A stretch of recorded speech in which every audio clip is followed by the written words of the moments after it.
going to prefix this video by saying that Deontay Wilder doesn't always speak the truth, and Eddie Hearn doesn't always lie.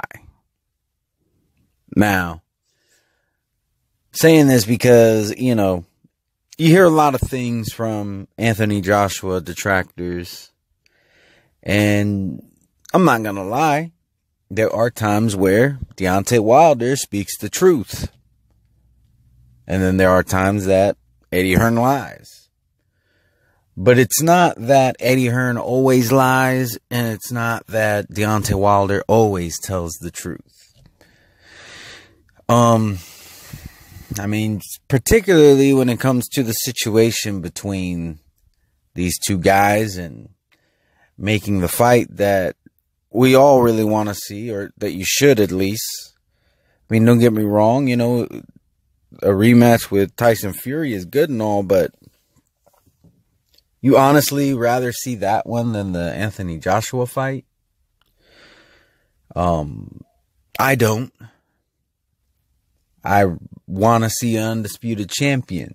And it's just funny that not that long ago, guys were so insistent that fight has to happen next, and if it doesn't, it's Anthony Joshua. There's no possibility that it's Deontay Wilder who is ducking or afraid. No, it's Anthony Joshua. And we've all heard the points be beaten to death about the $50 million and about, the date and venue and all this other BS. And I've never painted out that Eddie Hearn always told the truth. In fact, I've consistently said that I don't trust any of these promoters. Any of them. I don't trust Eddie Hearn. I don't trust Bob Arum. I don't trust, even though he's not a promoter officially, but Al Heyman. I don't trust Oscar De La Hoya. I don't trust Frank Warren, and anybody else out there who is considered to be a promoter. I don't trust them. And really, when it comes to the business side of boxing, and that's why I don't like talking about boxing, because it turns some of my favorite fighters into liars. Even when it comes to the business side, I don't trust the boxers. I don't trust everything that they say. When Anthony Joshua came out and said that he would pay Deontay Wilder double his highest purse if they were to fight, I thought that was bullshit. I didn't like that move. Because it's those greedy tendencies that's going to make the fight not happen. Why not just come out with a purse split? I don't know why it's becoming more and more common that these guys throw out these fixed purses. They almost never get accepted. It didn't work with Triple G. It didn't work with Manny Pacquiao, and now it didn't work with Deontay Wilder. So I don't understand why these guys still come out with this bullshit. It doesn't work. What does work is the split. Talk about a split, make an offer, and if they don't accept, see what the counter offer is. And it's really where these guys are really messing up, is they're trying this new stuff. And yeah, I understand, give it a try, but it didn't work with Deontay Wilder when y'all went into negotiations the first time. So why the hell would you try it again? You could offer this guy any amount of money. If it's not a purse split, he's made it very clear he's not interested in it. Now, yeah, he's making some ridiculous demands, 60-40, but he'll settle for 50-50, and we all know that that's not reasonable. That's just not reasonable. That doesn't make any sense. All right. But make him an offer of a purse split and see where it goes from there. Then at least when he turns it down, then you can say, well, he said he wanted a split. We offered him a split. We offered him a split. We had the date and venue set. All of that. Now, that being said, Deontay Wilder is more full of shit. And that's why I have to side with Anthony Joshua. Because he made such a big stink about all these things. And Eddie Hearn has not completely given in to his demands, but has facilitated them to an extent. Improved on his offers. And Deontay Wilder is now saying that he's not interested in the fight for like the next 2 years. Now, what sense does that really make? If I'm not mistaken, Deontay Wilder is 33. Going on 34. That's exiting prime. Now, we all know that it also depends on how much punishment they've taken. Not everybody slows down at the same rate. Like, he may start slowing down, but maybe not by much. Or it could be drastic. I mean, we don't know. But we do know this, that 2 years from now, Deontay Wilder very well may not be the same fighter that he is today. Anthony Joshua is younger than him. So 2 years from now, Anthony Joshua, I think he's 29, if I'm not mistaken. He's either 28 or 29. But 2 years from now, he will still be in his prime. So you mean to tell me that both these guys are in their prime, but Deontay Wilder is old enough that in 2 years he will no longer be in his prime. Whereas Anthony Joshua is young enough where he will still be in his prime. You mean to tell me that Deontay Wilder is wanting to give up an advantage?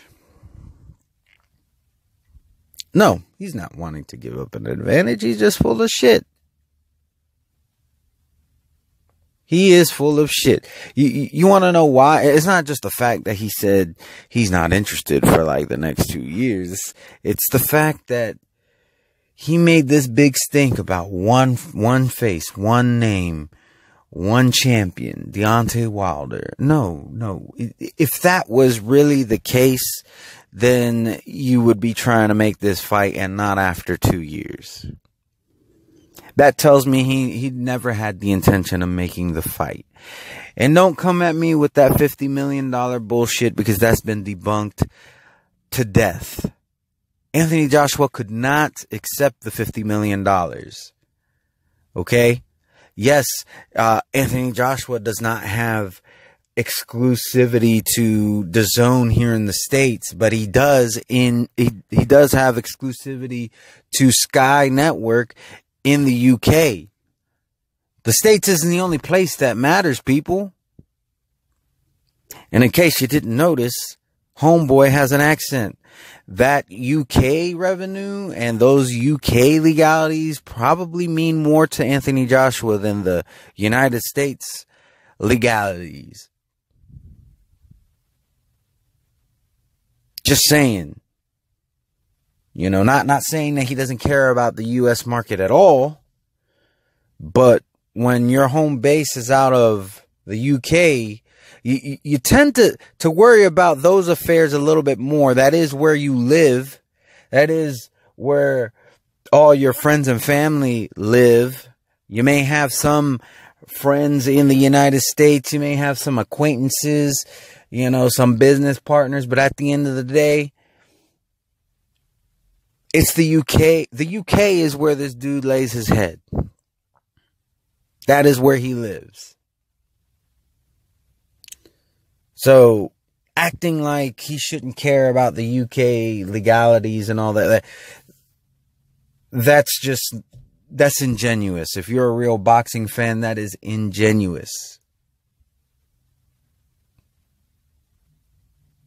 He's not like, you know, Kovalev or Triple G, who has relocated to the States. He still lives over there.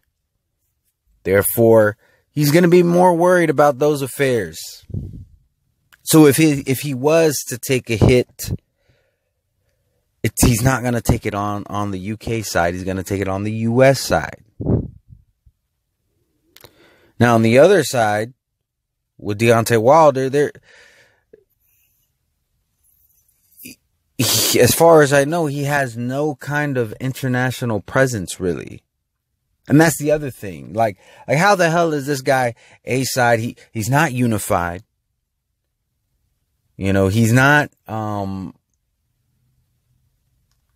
making moves over there like Anthony Joshua was making moves over here.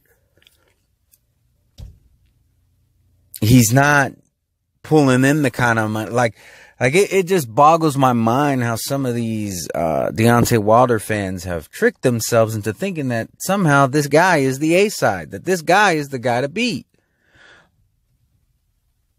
For years, these very same people said that Triple G wasn't a real champion. He was cherry picking and all this stuff. And, you know, here's the thing. He had the WBC title. The second that shit started falling through for this AJ versus Wilder fight, all of a sudden the WBC title is the only one that matters. We don't recognize any other champion unless they're holding that green belt. Okay, then you should have been giving Triple G his props, because was he not holding that same belt? You know, it shouldn't have mattered whether or not he fought Billy Joe Saunders to you. If that was the case.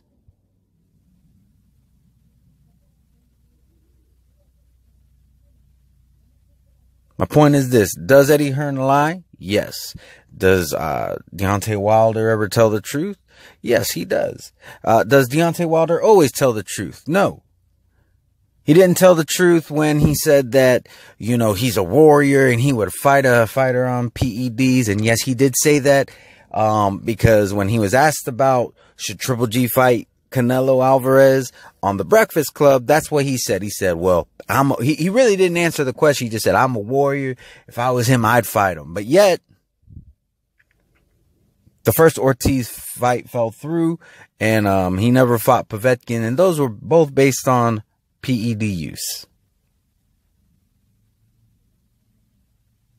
Dirty testing. So he lied there, and he lied when he said one face, one name, one champion, Deontay Wilder, because he's not trying to make the fight that would make him that. He's saying 2 years. You mean 2 years when you're probably going to be retired? That's when you're going to fight Anthony Joshua, really? So like I said, I don't trust Eddie Hearn, but here's what I could say. Looking at the circumstances, looking at the moves that have been made, and looking at what other people have said, such as Frank Warren saying that they came to him for the $50 million. Meaning they didn't even have the money. They went to Frank Warren for it. And being that if it went through, Frank Warren was going to make the fight be on BT Sports. He would have that right, by the way, because he invested the money, which puts AJ in a legal situation over there in the UK. Remember what I said? That's where the dude lays his head. That's where he's going to be. That's where his main focus is going to be on. If he's going to get sued, he'd rather get sued over here than over there.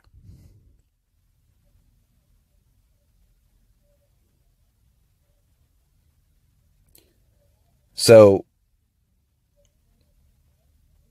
based off of those circumstances. And I have to say, you know, both sides have a certain level of shit that they're full of. But I have to say, on AJ's side, it appears to me that they're a little bit less full of shit. Because at least he's making offers that are somewhat viable, whereas Deontay Wilder is not. Making offers that really Anthony Joshua can't accept. With that, it's not even a matter of whether or not he would accept it. It's that he cannot. Not if he's smart. Versus, you know, yeah, it's bullshit that he doesn't, you know, he tried that, you know, fixed purse again. I mean, I'm not even going to get into the fact that that is way more money than Deontay. I mean, well, first off, if somebody's offering double your highest purse, it doesn't matter what your highest purse was. That they're not giving you an amount. They're giving you basically a percentage, just not a percentage of the purse. It's a percentage increase, which is 100%. So regardless of what your highest purse was, if he's saying I'm going to pay you double what your highest purse was, if your highest purse was 100 million, that means he's going to pay you 200 million. Theoretically. But if the guy said that he wants a split, then why would you come out with a fixed rate? Just, you know, that's bullshit. But which is worse? A unfair or is an unfair offer that you perceive to be unfair. Let me word it that way.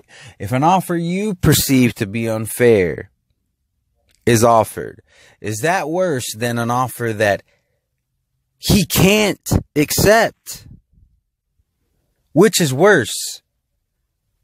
The one that you prefer not, or the one that you know you can't? I think if you're honest with yourself, you know the answer to that.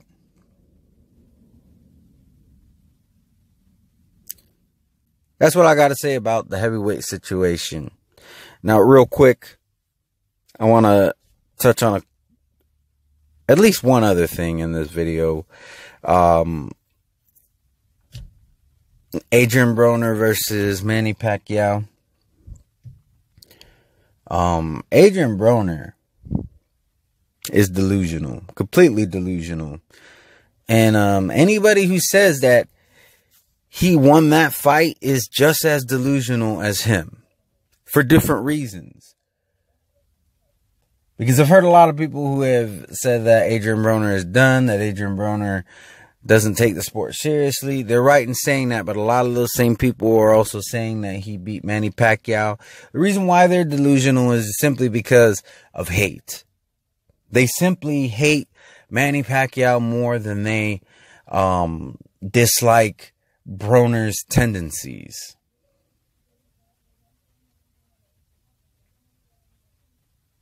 There's no way that he won that fight. Just no way. Broner, he's delusional just because he thinks he wins every fight. You know? I mean, yeah, when he lost to Maidana, I don't know that he ever really said that he felt he won the fight. When he lost to Porter, I don't know that, I don't seem to remember him ever making complaints about the decision. But it seems like somewhere along the line, he just said, fuck it, I can't take no more losses. So when I lose, I'm just gonna act like I didn't lose. Like when they asked him, you know, you only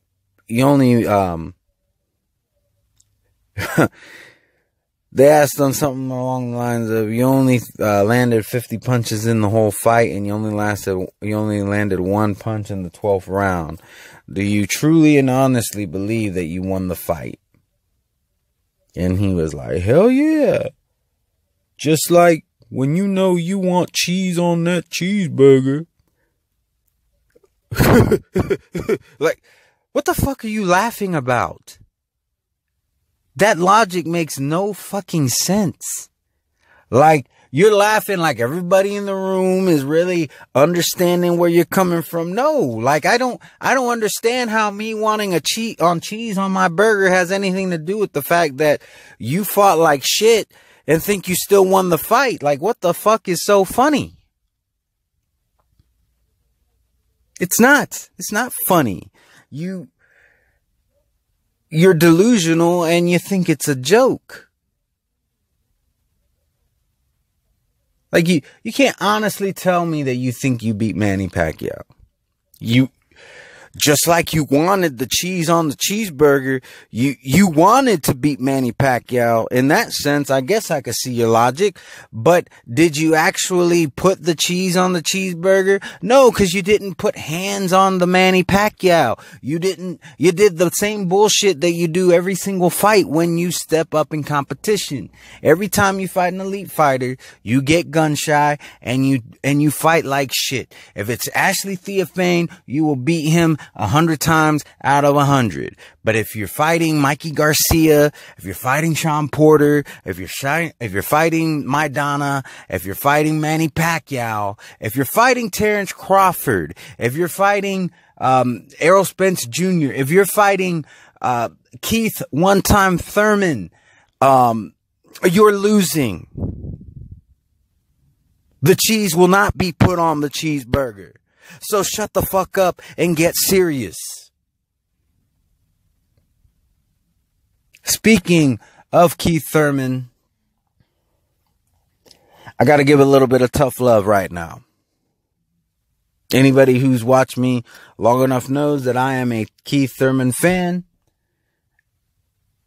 But I have to say, I'm disappointed in Keith Thurman. He didn't look great against Josecito Lopez. Now, we could definitely attribute that to ring rust. But the ring rust is really his own fault. Now, granted, part of that is due to an injury. Whether you think it was fake or not, that's completely up to you. You can think that it is, or you can think that it isn't. I think that it was. However, I don't believe that was accountable for the full amount of time that he was MIA. So I do have to put a certain amount of blame on him for being out for 2 years. Even with an injury, he should have been back in the ring sooner than he was. He should have really been fighting sometime in August of 2018. In my opinion. Now, I'm open to the possibility that I'm wrong. Maybe rehab could take a little bit longer, but in my assessment, and I'm no doctor or anything, so I'll throw that out there, giving you, my honest perspective from where I'm sitting, not being a doctor. I feel he should have been fighting sometime in the summer of 2000. At least late summer of 2018. That's my opinion. Open to the possibility that I'm wrong, that rehab could take longer. But that's just how I feel. What is inexcusable is his attitude toward the fans. One thing that I always was, what's the word I'm looking for? One of the things that I was always happy with, I was always content with, was Keith Thurman's attitude toward the fight fan. But saying that you owe the fight fans nothing, kind of sitting on your high horse and also, acting like Terrence Crawford ain't doing shit. Those things really, they don't sit well with me. Now, don't get me wrong. I'm still a Keith Thurman fan, but unlike a lot of these other quote unquote fans you'll see on the internet, and I'm not talking about anybody in particular, but you know you've seen these guys. I don't act like my fighter's not full of shit at times. I don't act like he doesn't step out of line at times. I don't act like he's always telling the truth. I don't act like he never lies or that he's never full of shit. And when it comes to this,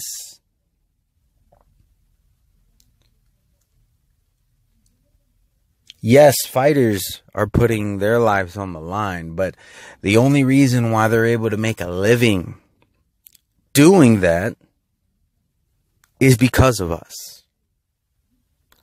We're the ones buying the merchandise. We're the ones buying the pay-per-views if it's on pay-per-view.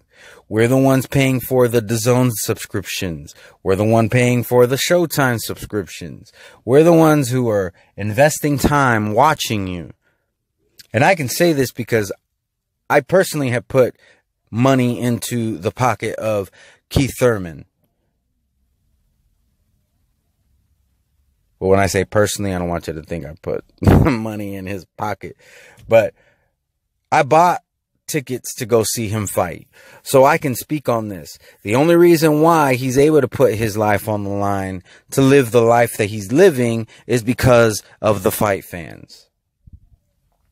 And to say that you owe them nothing is ludicrous. Now, granted, there are some fight fans, and these are more than likely people who don't put money into Keith Thurman's pockets unless they're wanting to watch his fights to hopefully see him lose, or those people aren't really putting all that much money in his pocket. They're more than likely not going to buy tickets unless they're sure he's going to lose. And the only reason why they tune in is so that he hopefully loses. I'm not talking about those people, but the fight fans who have stood by you, who have said Floyd Mayweather ducked you, who have said that, Errol Spence, he, not now, but earlier in his career was a bit out of line with his demands. Those people you kind of owe. Fuck that. You owe. Because those are the ones they're the reason why you can make the living that you're making. If you were out there putting your life on the line, but none of us were watching, none of us were buying tickets, none of us were paying for pay-per-views, none of us were paying for subscriptions, you would be putting your life on the line for nothing. You would win or lose, and at the end of the night, still be as broke as you was when you started the fight. So, to an extent, you owe us. But like I said, those people who are haters, obviously, they're not really supporting you. They're not the real reason why you're able to make the living that you're living. And yes, screw them. But as for the real fans, you owe. You owe.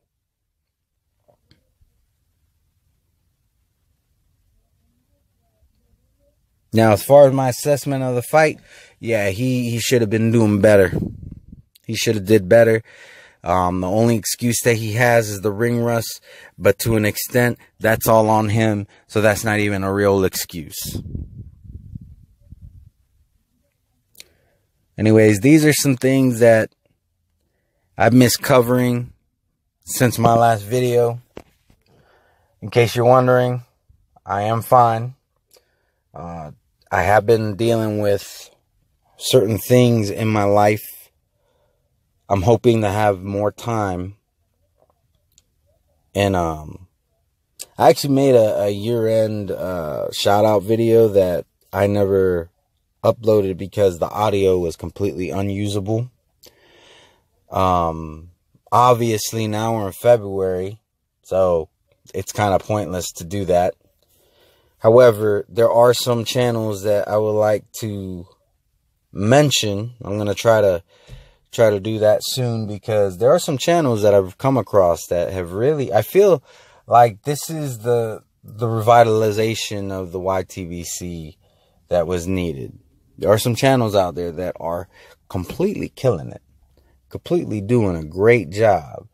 And, you know, of course, I got love for the channels that I've been subbed to, like Jay Cotto and 10 Players, Boxing Librarian, the Fox Strikes, you know. But most of the people that are subscribed to me are subscribed to them already anyways.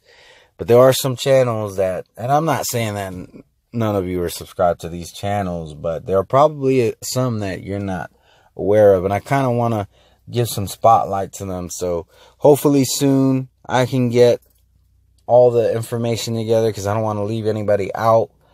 You know, as far as the channels that I've been supporting for years, you know who you are. You know, you see me in your comment section for years. I do apologize that I didn't get to do my year-end shout-out, because really I wanted to give everybody notoriety. But given the circumstances, I am going to make a video just, you know, discussing some of these channels that, if you aren't aware of them, I think you should sincerely go and take a look at them. Some of them are bigger than me. Some of them barely have 30 subscribers. So, you know, it's coming. So, but anyways, to all my subscribers, anybody watching my videos, or if you just so happen to stumble on this video, hope you have a wonderful and blessed day. Peace.